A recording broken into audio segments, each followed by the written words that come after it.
नमस्कार दोस्तों, मैं उत्सव कुमार आप सभी का आपके अपने YouTube चैनल उत्सव मैथ्स में स्वागत करता हूं। आज की वीडियो में मैं आप सभी स्टूडेंट के लिए आरआरबी एनटीपीसी 5 जून और 6 जून लगभग 6 शिफ्टों का एग्जामिनेशन समाप्त हो चुका है। आज की वीडियो में मैं आप सभी स्टूडेंट के लिए आने वाले जो अपकमिंग शिफ्ट है एनटीपीसी के उसमें कुछ ऐसे मैथ के टाइप के क्वेश्चन हैं जो आपके एग्जामिनेशन में देखने को जरूर मिल सकते हैं। तो इस टाइप के क्वेश्चन को आप लोग अच्छे से कर लीजिए। ये सारे के सारे प्रश्न रेलवे के द्वारा पूछे गए प्रश्न है जो कि 2025 में ही पूछे गए। आपको पता है एनटीपीसी का एनालिसिस पूरी तरीका से बंद है, तो एग्जैक्ट क्वेश्चन का एनालिसिस नहीं कराया जा सकता है, ना शेयर किया जा सकता है, लेकिन उस टाइप के क्वेश्चन को हम लोग जरूर डील करेंगे जो आने वाले अपकमिंग शिफ्टों के लिए क्या है, बेहद ही इंपॉर्टेंट है। क्योंकि आपको पता है मैंने हर railway constable, RPF SI, ALP technician, RRBG सभी के मैंने मैथ के प्रश्नों का कंप्लीट एनालिसिस कराया, तो उसके आधार पर मैंने ठीक है। तो इस वीडियो को अच्छे से देखिए। पहला क्वेश्चन है, एक कार्यालय के फर्श का आयाम दे रखा है, लंबाई इतना है, चौड़ाई इतना है, दीवारों को पेंट करने की लागत 60 रुपया पर मीटर स्क्वायर है। मतलब 1 मीटर स्क्वायर पर पेंट कर रहा है 60 रुपया, मतलब 1 मीटर स्क्वायर पे खर्च आ रहा है 60 रुपया का। उसका खर्च कितना आया सर, 8,640 रुपया। तो कितना मीटर स्क्वायर पे उसका खर्च इतना आ रहा होगा, तो 60 से 8,640 जाने पर कितना गुना करेंगे सर, 144। ये इसका कितना गुना है, 144। मतलब 1 मीटर स्क्वायर का वैल्यू 60 रुपया और टोटल खर्च आ रहा है 8640 रुपया। मतलब वो पेंट कितना कर रहा होगा, 144 मीटर स्क्वायर का खर्च है 8640 रुपया। आप समझिए 144 मीटर स्क्वायर जो पेंट किया है वो उस कमरे को पेंट किया, कमरे का दीवार को। और कमरे के दीवार का फॉर्मूला होता है 2 into L plus B into H, और इसी का वैल्यू यहाँ पर निकल के आया 144 मीटर स्क्वायर। अब यहाँ पे देखिए लंबाई 5 है, चौड़ाई 3 है, तो 5 प्लस 3 कितना हो गया, 8। तो 2 गुना 8 और h आपको निकालना है is equal to 144 metre square. अब ये 8 दूनी 16, ये 16 इस 144 मीटर स्क्वायर को काटेगा 9 मीटर बार में, यानी हाइट यहाँ से निकल के आ गया 9 मीटर। इस क्वेश्चन का सही उत्तर option number C. Next question, 6xy Z square भुजा वाले घन का आयतन। आप समझिए सर घन का आयतन क्या होता है, तो घन का आयतन होता है भुजा क्यूब। घन का आयतन होता है भुजा क्यूब। यहाँ पे भुजा दे रखा है 6xy जेड स्क्वायर, इसी का होल क्यूब। अब यहाँ पर 6 का क्यूब करेंगे तो 216, x का क्यूब करेंगे तो x क्यूब, y का क्यूब करेंगे y क्यूब, और z स्क्वायर का क्यूब करेंगे तो z पे पावर 6। मतलब इसका उत्तर निकल के आएगा 216 x क्यूब y क्यूब, और ये z पे पावर 6 है, z पे पावर 6, ऑप्शन नंबर सी। देखिए इस टाइप के क्वेश्चन को आप अच्छे से करके जाइए, काफ़ी इंपॉर्टेंट क्वेश्चन है। इस टाइप के क्वेश्चन आपके एग्जामिनेशन में जरूर रिपीट होंगे, ठीक है। a प्लस 1/a का वैल्यू 7, तो a square plus 1/a square क्या होगा। अब आपको डायरेक्ट बताए थे कि a square plus 1/a square जो होगा 7 का स्क्वायर माइनस 2, 7 का स्क्वायर माइनस 2, मतलब 77 49 में से 2 गया 47। अब ऐसा इसलिए होता है, या तो मैं आपको फॉर्मूला के रूप में भी बोला हूँ, a प्लस 1/a का वैल्यू अगर k होता है तो a square plus 1/a square का वैल्यू k स्क्वायर माइनस 2 होता है, तो इसका उत्तर 47 निकल के आएगा, option number D. Without pen ये क्वेश्चन सॉल्व होता है। प्रत्येक शिफ्टों में इस टाइप के प्रश्न आपकी जरूर देखने को मिलेंगे। रेलवे का एग्जामिनेशन हो, एसएससी का एग्जामिनेशन हो, जो मल्टीपल डेट में चलता है, उसमें इस टाइप के प्रश्न पूछे जाते हैं। ए क्यूब प्लस 1/a क्यूब, ए पे पावर 4 माइनस 1/a पे पावर 4, जितना भी पॉसिबिलिटीज होता है। देखिए इस टाइप के क्वेश्चन मैंने अलजेब्रा के भी मोस्ट इंपॉर्टेंट टाइप के क्वेश्चन में लिया हूँ। यहाँ पर 16 जो दिखा है वो गुना नहीं है, वो हर जगह पावर का रूप में। आप देखिए यहाँ पे क्वेश्चन है x minus Y into X plus Y. एक फॉर्मूला होता है a minus B into A plus B. तो यहाँ पे क्रॉस मल्टीप्लीकेशन कीजिएगा तो हो जाएगा A square minus B square. तो यहाँ से x minus Y into X plus Y क्या हो गया, तो X square minus Y square. अब इसके साथ देखिए यहाँ पर भी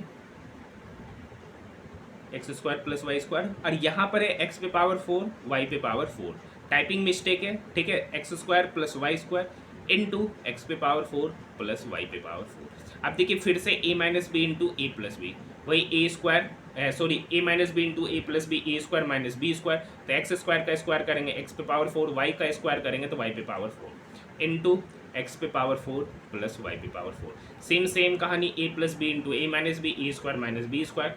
एक्स पे पावर 4 का स्क्वायर करेंगे तो एक्स पे पावर 8, वाई पे पावर 4 का स्क्वायर करेंगे तो वाई पे पावर 8। तो एक्स पे पावर 8 माइनस वाई पे पावर 8। अब यहाँ पर आपको गुना के रूप में होगा, पावर लिखने में दिक्कत हुआ था। ये आपका एक्स पे पावर 8 माइनस वाई पे पावर 8 है। यहाँ पे जितना भी नंबर जो गुना है ना वो गुना नहीं है, वो सारा पावर के रूप में। तो option number C. Next question, ये एक अच्छा क्वेश्चन है, ठीक है। एक बेईमान दुकानदार अपना माल क्रय मूल्य पर बेचने का दावा करता है, लेकिन वह गलत भार का उपयोग करता है और 11:1/9%, ये 11:1/9% मिश्रित भिन्न इस रूप में लिखा हुआ है। टाइपिंग करने में इस तरीके से लिखाता नहीं है, इसलिए इस तरीके से लिख दिए, ठीक है। इतना का लाभ अर्जित करता है, 1 kg भार के लिए वह निम्नलिखित में से किस भार का उपयोग करता है। तो सबसे पहले 11:1/9% का फ्रैक्शन वैल्यू होगा 11×99, 99 100/9%। 100/9% मतलब 100 से 100 कटेगा, परसेंटेज हटाएंगे तो यहाँ वैल्यू निकल के आएगा 1/9। लाभ हो रहा है सर, मतलब 9 का चीज को कितने पे बेचे, 10 पे। अब एक बात आपको याद होगा, जब बेईमान दुकानदार का हम लोग क्वेश्चन करते थे तो जो ज़्यादा वजन होता था उसको इधर लिखते थे और जो कम वजन होता था उसको इधर लिखते थे। अब देखिए, अब हम लोग जो भी वजन करते हैं 1 kg में एक्चुअल कितना होता है तो 1000 ग्राम, मतलब 10 यूनिट का वैल्यू कितना है 1000 ग्राम। मतलब देखिए यहाँ पर जो भी दुकानदार बेईमानी कर रहा है वो क्रय मूल्य पर खरीद रहा है, क्रय मूल्य पर ही बेच रहा है, तो बेईमानी कर रहा है वजन में कम तोलकर प्रॉफिट कमा रहा है, वजन में कम तोलकर प्रॉफिट कमा रहा है। उसको देना था 1000 ग्राम, मतलब 10 यूनिट का वैल्यू 1000 ग्राम, ठीक है। तो 1 यूनिट का वैल्यू 100 ग्राम। अब वो दिया कितना, 9 यूनिट। 1 यूनिट का वैल्यू 100 ग्राम, तो 9 यूनिट का वैल्यू कितना निकल के आएगा, 900 ग्राम। ऑप्शन की बात करेंगे तो option number A. Next question देखिए, नेक्स्ट क्वेश्चन है क्रमशः 125 मीटर और 165 मीटर लंबी 2 रेलगाड़ियाँ। एक रेलगाड़ी जिसकी लंबाई 125 मीटर है और दूसरी रेलगाड़ी है जिसकी लंबाई 165 मीटर है। वे दोनों एक दूसरे के विपरीत दिशा में जा रहे हैं, एक की स्पीड 80, दूसरा का स्पीड 65। तो वे दोनों एक दूसरे को कितने समय बाद क्रॉस करेंगे। तो यहाँ पर टाइम पूछ रहा है, तो टाइम बराबर होगा दोनों ट्रेन की लंबाई का सम। तो 125 प्लस 165 डायरेक्ट जोड़ देते 290। अब देखिए यहाँ पर ये जा रहा 80 का स्पीड से इधर और 65 का स्पीड से इधर, तो यहाँ पर देखिए अपोजिट डायरेक्शन में जा रहा है तो दोनों का स्पीड जुटेगा, तो 80 प्लस 65 हो गया 145। ये किलोमीटर पर आवर है, ये मीटर है, तो इस किलोमीटर पर आवर को मीटर पर सेकंड में कन्वर्ट करने के लिए 5/18 से क्या करते हैं, गुना। अभी 145 इस 290 को काटेगा 2 बार में, 18 गुना 2 हो गया सर 36। 36/5 सेकंड में वो दोनों ट्रेन एक दूसरे को क्रॉस कर जाएगा। 36/5 सेकंड का मतलब होता है 7.2, option number C. Next question देखिए, नेक्स्ट क्वेश्चन इस टाइप के क्वेश्चन कर लीजिए, एग्जामिनेशन में पूछे जाते हैं। किसी परीक्षा में उत्तीर्ण होने के लिए एक विद्यार्थी को अधिकतम कुल अंकों में से, तो मान लेते कि कुल अंक होगा, उसमें से मान लेते कि कुल अंक है 100, कुल अंक में से ये 100 यूनिट मान रहे, कुल अंक में से 780 अंक प्राप्त करना अनिवार्य है। मतलब अगर उसको 780 अंक मिल जाता है तो वो क्या हो जाता है, पास हो जाता है। लेकिन सोनल को मिला कितना, 728 अंक, और वो 5% से फेल हो गया। मान लीजिए अगर उस 728 अंक में 5% और मिल जाता तो उसका पासिंग मार्क्स के बराबर हो जाता, तो वो पास कर जाता। तो यहाँ से ये 728 इक्वल की उधर जाएगा तो 780 से घटेगा, तो 780 में से 728 घटेंगे तो ये हो गया 52। ये किसका वैल्यू है सर, 5%, मतलब 5% का वैल्यू 52। तो 100% या 100% बोलिए या यूनिट बोलिए, अगर इसको परसेंट मानते तो 100% बोलिए, तो 5% का वैल्यू 52, तो 100% का वैल्यू कितना होगा, तो 5 से 100 जाने में 20 गुना करेंगे, तो 52 में भी अगर हम 20 गुना करेंगे तो 52 दूनी 104, एक जीरो बैठ जाएगा, तो 1040 मार्क्स इसका टोटल मार्क्स है, ऑप्शन नंबर बी। देखिए इस क्वेश्चन में ये जीरो नहीं है सर, ये tan theta plus cot theta का वैल्यू 13 है, और आपसे पूछा जा रहा है 8 कॉमन ले लेते हैं, ten square theta plus coat square theta का। अब देखिए ये फॉर्मेट तो वही हो गया कहीं, देखिए एक बार इसको टेन थीटा लिख देते, और कोट थीटा का मतलब 1/10 थीटा होता है, और इसी का वैल्यू 13 है। देखिए ऑरली बना लेंगे, खाली आपको फॉर्मेट दिखा रहे हैं। यहाँ पे ten square theta plus coat square theta का मतलब 1/10 स्क्वायर थीटा होगा। मतलब अब आपको नजर आ रहा है कि x प्लस 1/x का वैल्यू दे रखा है, x प्लस 1/x का वैल्यू दे रखा है। X square plus 1/x square क्या होता है, तो k स्क्वायर माइनस 2, अभी ऊपर ही बताए थे, लेकिन उसके साथ क्या गुना है यहाँ 8, तो 8 गुना 13 का स्क्वायर 169, 169 में से 2 चला गया तो 168, सॉरी 167, 167 इंटू 8 68 56, 16 8, ठीक है 128, 5 133, मतलब 133 6, option number B. Next question देखिए, ये क्वेश्चन क्या कर रखा है, क्वेश्चन दे रखा है कि 3 माइनस 4 साइन स्क्वायर, जीरो नहीं है सर वो थीटा है, साइन स्क्वायर थीटा बटे cos square theta plus 2 ten square theta का मान पूछ रहा है। अब देखिए यहाँ क्या करेंगे, यहाँ पर कोस स्क्वायर थीटा से इसको डिवाइड करेंगे तो यहाँ पर हो जाएगा 3 बटे cos square theta minus 4 sine square theta बटे कोस स्क्वायर थीटा तो हो जाएगा ten square theta plus 2 ten square theta. अब देखिए 3 बटे कोस स्क्वायर थीटा क्या होता है, 3 सेक स्क्वायर थीटा। अब इस minus 4 tan theta, ten square theta को लिख सकते हैं minus 3 ten square theta minus tan square theta plus 2 ten square theta. अब समझिए इस दोनों में 3 कॉमन है तो अंदर कॉमन 3 बाहर ले लिए तो अंदर बचा sec square theta minus tan square theta. अब यहाँ पर देखिए 2 टेन स्क्वायर थीटा में से टेन स्क्वायर थीटा चला गया तो इधर बचा टेन स्क्वायर थीटा। अब बताइए sec square theta minus tan square theta 1 होता है तो 3 गुना 1 3 प्लस यहाँ पे बचा है टेन स्क्वायर थीटा, मतलब 3 plus tan square theta, option number B. Next question की ओर बढ़ रहे हैं। देखिए नेक्स्ट क्वेश्चन है, समांतर रेखाओं का एक योग किसी तिर्यक छेदी रेखा द्वारा इस प्रकार प्रतिच्छेदित किया जाता है कि कोण एंगल 1 और एंगल 2 तिर्यक छेदी रेखा के एक ही तरफ के अंतःकोण का युग्म है। तो ये दो पैरेलल लाइन है, इसको एक तिर्यक छेदी रेखा काट रहा है। कह रखा एंगल 1 एंगल 2 एक ही तरफ के अंतःकोणों का युग्म है, मतलब इसको अगर एंगल 1 कह रखे तो एंगल 2 इसको कहते हैं।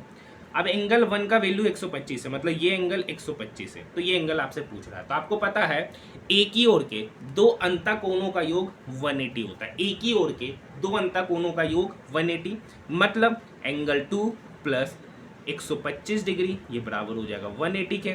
तो एंगल 2 यहाँ से पता चल जाएगा 180 माइनस 125, 180 में 125 घटाएंगे तो 55 डिग्री, मतलब एंगल 2 का मान हो गया 55 डिग्री, ऑप्शन नंबर सी। यहाँ तक बात समझ में आई। नेक्स्ट क्वेश्चन, एक समचतुर्भुज का परिमाप 100 सेंटीमीटर है और एक विकर्ण 40 सेंटीमीटर है, तो समचतुर्भुज का क्षेत्रफल कितना होगा।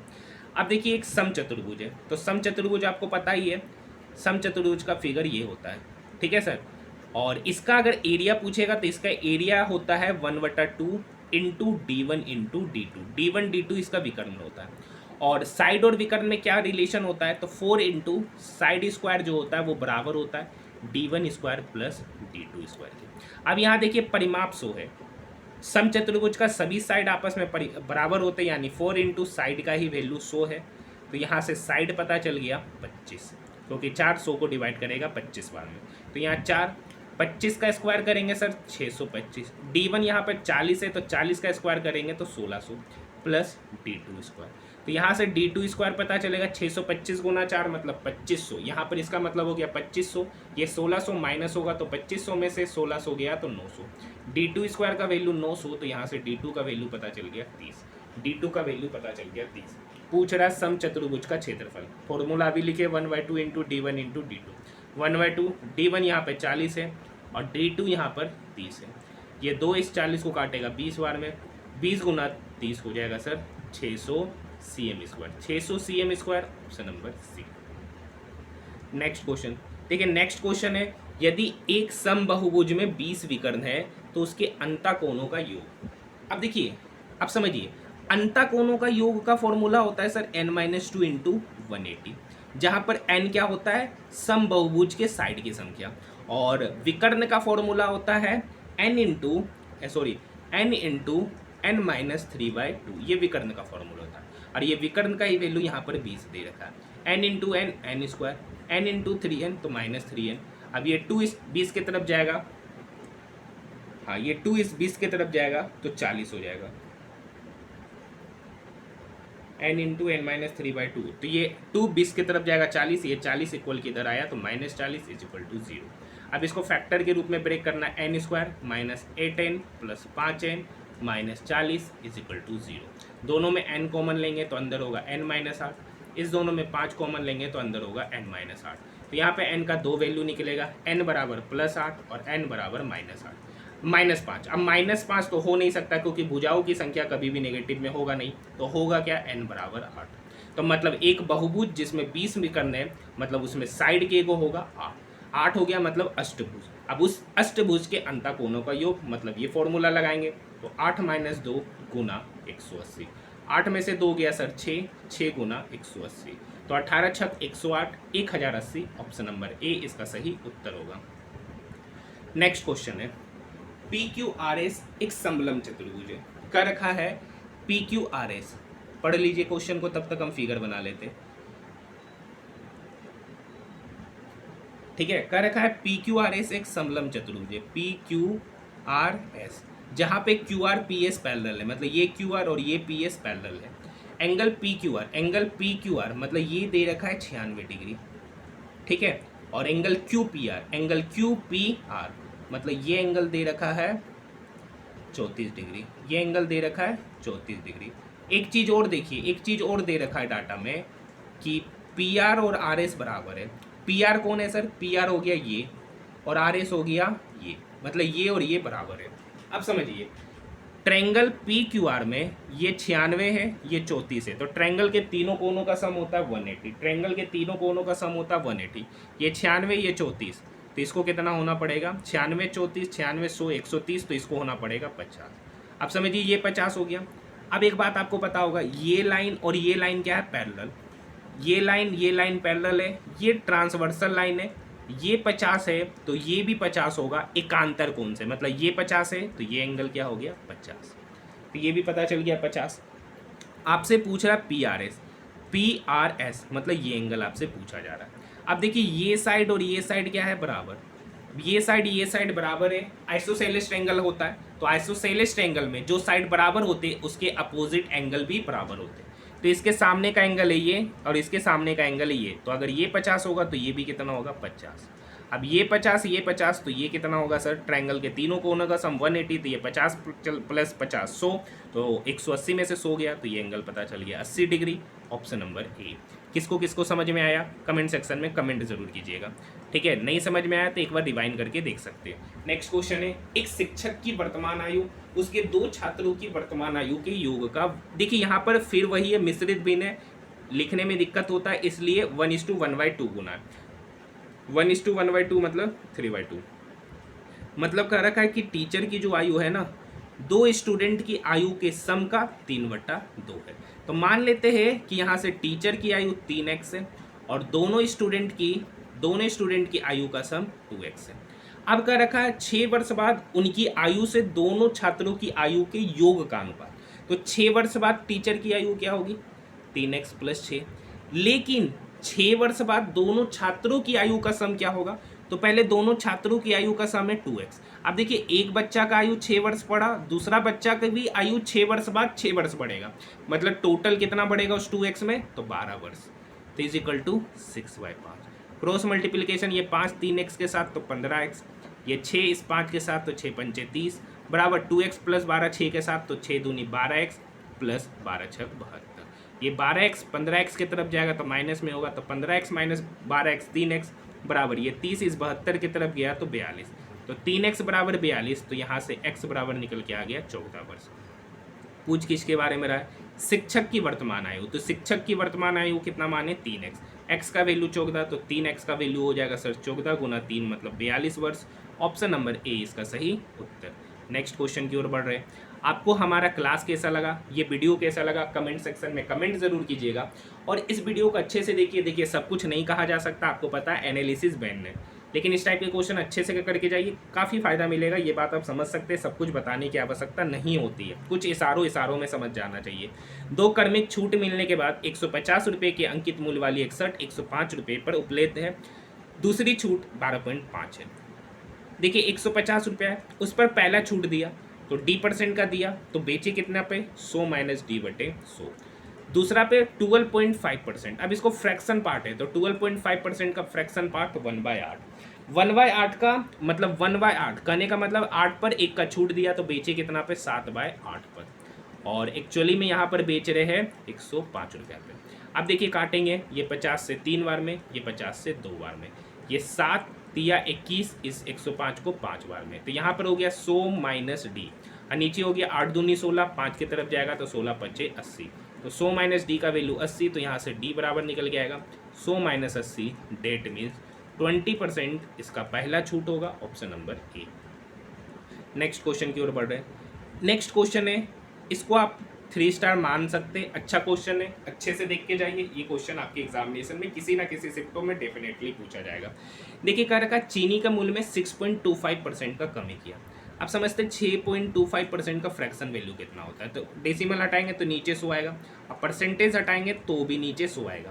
तो ये 25 से गया 25 बार में, ये 25 से गया 4 बार में, ये 25 से 100 गया 4 बार में, तो यहाँ पे फ्रैक्शन पार्ट निकल के आया 1/16।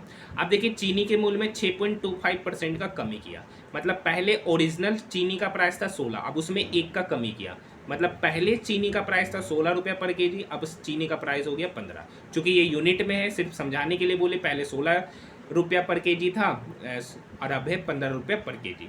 अब क्या रखा है, एक व्यक्ति पहले भी 120 रुपये में खरीदता था, अब भी 120 रुपये में खरीदता है, मतलब एक्सपेंडिचर वो अपना सेम रख रहा है, तो प्राइस और कंजम्पशन के बीच में इन्वर्सली रिलेशन होगा। तो यहाँ पर कंजम्पशन कितना करेगा, तो कंजम्पशन 15 कर रहा है और अब 16 करेगा, समझ रहे, क्योंकि आपको पता है पर केजी प्राइस इनटू कंजम्पशन बराबर एक्सपेंडिचर को पहले भी 120 में खरीदता था, अभी भी 120 में खरीद रहा है, तो ये तो कांस्टेंट हो गया, ये क्या हो गया कांस्टेंट। तो प्राइस इनटू कंजम्पशन बराबर कांस्टेंट, तो प्राइस और कंजम्पशन के बीच में इनवर्स का रिलेशन है। कैसा रिलेशन है, इनवर्स। तो कंजम्पशन जो होगा पहले 15 यूनिट करता था, अब 16 यूनिट, तो कितना अधिक कर रहा है सर, 1 यूनिट। यहाँ पर एक्चुअली में कितना कर रहा है, तो 1 केजी, मतलब 1 यूनिट का वैल्यू 1 केजी। पूछ क्या रहा है, चीनी की प्रति किलोग्राम घटा हुआ मूल्य, तो चीनी का प्रति किलोग्राम घटा हुआ मूल्य तो यही है सर, 1 यूनिट का वैल्यू 1 केजी, तो 16 यूनिट का वैल्यू कितना होगा, 16 केजी। अब समझिए 120 रुपये में अब कितना केजी खरीद रहा है सर, 16 केजी, तो पर केजी प्राइस कितना हुआ, तो ये इसको काटेगा 16 छक 16 सत्ती 112, 8 16 पंचे 80, मतलब 7.5 रुपया पर केजी घटा हुआ कीमत है। अगर पूछेगा बढ़ा हुआ कीमत क्या है, तो 1 यूनिट का वैल्यू 1 केजी, तो 15 यूनिट का वैल्यू 15 केजी, तो 120/8, 120/15 मतलब 8 रुपया पर केजी, मतलब पहले 8 रुपया पर केजी था, फिर घटकर 7.5 रुपया पर केजी हो गया। यहाँ तक बात समझ में। देखिए नेक्स्ट क्वेश्चन है, राजवीर ने अर्धवार्षिक रूप से संयोजित 10% वार्षिक चक्रवृद्धि ब्याज की दर पर 16,000 का निवेश किया, उसे प्राप्त होने वाली धनराशि पूछ रहा है। अब देखिए यहाँ पर सर अर्धवार्षिक है 1 साल के लिए, तो यहाँ पर रेट क्या हो जाता है, आधा। 10% सालाना है तो 6 महीना में कितना ब्याज देगा, तो 10/2, सॉरी 6 महीना में किस रेट ऑफ इंटरेस्ट से लेगा, तो 10/2 मतलब 5%। अब देखिए अर्धवार्षिक है तो साल में कितना बार, 2 बार, तो 16,000 रुपये का राशि है सर, तो 16,000 पर 5%, 16,000 का 5%, तो डबल जीरो गया, तो 16 160 का 5% मतलब सॉरी 160 गुना 5 800, फिर 16,000 का 5% मतलब 800, फिर ब्याज पे फिर इट्स 800 पर 5% लेंगे, तो 800 का 5% मतलब 40 रुपया। तो यहाँ पर ब्याज हो गया 800 + 800 + 40, मतलब 8 8 1640 रुपया क्या दे रहा है, CI दे रहा है अर्धवार्षिक। और प्रिंसिपल कितना था, 16,000, प्रिंसिपल कितना था 16,000, तो टोटल कितना भुगतान किया, तो 16,000 + 1 17,640 रुपया वो टोटल अमाउंट पे किया है। ऑप्शन नंबर सी इसका सही उत्तर है। नेक्स्ट क्वेश्चन की ओर बढ़ रहे हैं। नेक्स्ट क्वेश्चन है, 3 अलग अलग चौराहे पर ट्रैफिक लाइट लगा हुआ है। पहला वाला ट्रैफिक लाइट 30 सेकंड में, दूसरा वाला 45 सेकंड में, तीसरा वाला 60 सेकंड में। 30 तीनों का क्या लेंगे, एलसीएम, तो 30 45 60 का एलसीएम लेंगे तो 180, मतलब तीनों लाइट जो है ना वो एक साथ 180 सेकंड बाद फिर से जलेगा। ठीक है, अब समझिए 180 सेकंड मतलब कितना मिनट होता है सर, 3 मिनट। 180 सेकंड मतलब 3 मिनट। अब वो पहली बार 8:30 AM पर जला, पहली बार वो 8:30 AM पर चला, तो उसके बाद कब चलेगा, तो 8:30 AM से 3 मिनट बाद मतलब 8:33 AM पर वो पुनः तीनों लाइट एक साथ फिर जलेंगी। ऑप्शन की बात करेंगे तो option number D. Next question देखिए, नेक्स्ट क्वेश्चन है, 2 धनात्मक संख्या, तो मान लेते हैं कि 2 धनात्मक संख्या x और y, उसके वर्गों का योग, मतलब x² + y² का वैल्यू दे रखा है 145। आपका रखा उनमें से एक संख्या का वर्गमूल 3 है, एक संख्या का वर्गमूल मतलब √x का वैल्यू मान लेते हैं 3, तो √x का वैल्यू 3, तो x कितना होगा, तो 3 का स्क्वायर 9। अब यहाँ पे x का वैल्यू 9, तो 9 का यहाँ पर है x², तो 9 का स्क्वायर मतलब 81, 81 प्लस वाई स्क्वायर का वैल्यू हो गया 145। तो यहाँ से वाई स्क्वायर पता चलेगा 145 माइनस 81। तो 5 में से 1 गया 4, 14 में से 8 गया 6। तो वाई स्क्वायर का वैल्यू 64, तो वाई का वैल्यू निकल के आएगा square root under 64। Square root under 64 का वैल्यू होता 8। ऑप्शन की बात करेंगे तो ऑप्शन नंबर डी।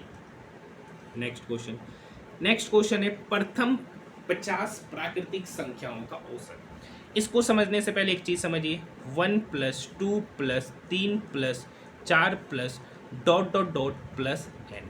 अगर बोलेगा n प्राकृतिक संख्याओं का सम क्या होता है, तो इसका फॉर्मूला होता है n इंटू एन प्लस 1/2। ये प्राकृतिक संख्याओं का सम का फॉर्मूला है। औसत बोलेगा तो औसत बोलेगा जितना संख्या का तो उतना संख्या से डिवाइड करते हैं, तो n इंटू एन प्लस 1/2। तो n संख्याओं का औसत कितना होगा, तो n से डिवाइड करेंगे तो n से n कटेगा, तो औसत का फॉर्मूला निकल के आएगा n प्लस 1/2। तो यहाँ पे 50 प्राकृतिक संख्याओं का औसत पूछा है, मतलब 50 प्लस 1 51/2, 51/2 मतलब 25.5 इसका आंसर निकल के आएगा। ऑप्शन की बात करेंगे तो ऑप्शन नंबर डी। ये सारे के सारे most important most expected question है एनटीपीसी के अपकमिंग शिफ्टों के लिए। वीडियो पसंद आए तो चैनल को सब्सक्राइब जरूर कीजिएगा, साथ ही साथ कमेंट सेक्शन में अपनी राय जरूर दीजिएगा कि वीडियो आपको कैसा लगा। अगर आप इस तरीके के क्लासेस और देखना चाहते हैं, क्योंकि देखिए ये सारा का सारा मेमोरी बेस्ड क्वेश्चन है स्टूडेंट के, देखिए सब कुछ नहीं कहा जा सकता, आप इशारों में भी बहुत सारे बातों को समझ सकते हैं।